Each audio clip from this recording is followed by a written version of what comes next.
सक्खर जैसे शहर में 250 हिंदू कत्ल हुए हैं, मुसलमान अगर कत्ल हुए होंगे को 10 या 12 कत्ल हुए होंगे।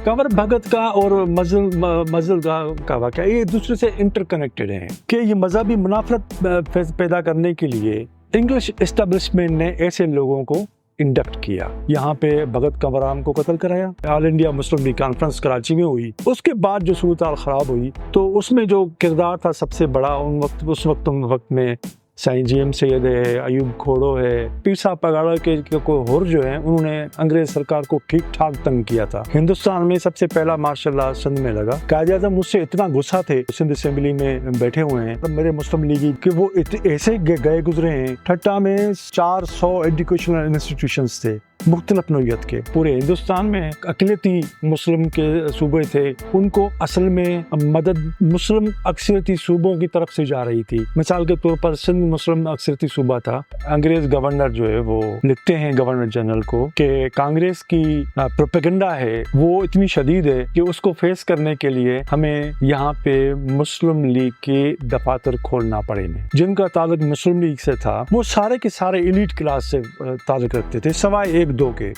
हिंदू जो थे वो तालीम में बहुत आगे थे, बिजनेस से बहुत आगे थे। चाइना का जो बैंकिंग सिस्टम है वो बनाने वाले शिकारपुर के हिंदू थे। कराची पूरा बनाया हुआ उनका हिंदुओं का, पारसियों का, इनका था। हिंदू खवातीन का बड़ा रोल नजर आता है। अंग्रेजों के खिलाफ मूवमेंट हो, स्टूडेंट मूवमेंट हो, पूरे हिंदुस्तान में सबसे पहली डिप्टी स्पीकर थी जेठी सिपा मलानी थी, जिसका ताल्लुक सक्खर से था। इस रीजन में सबसे पहला ट्रेन की कंपनी थी वो सिंध रेलवे थी। जब एडिसन ने बल्ब इजाद किया, एक हिंदू प्रेसिडेंट था KMC का, सर विशन दास, कराची में उन्होंने इलेक्ट्रिसिटी फराहम की।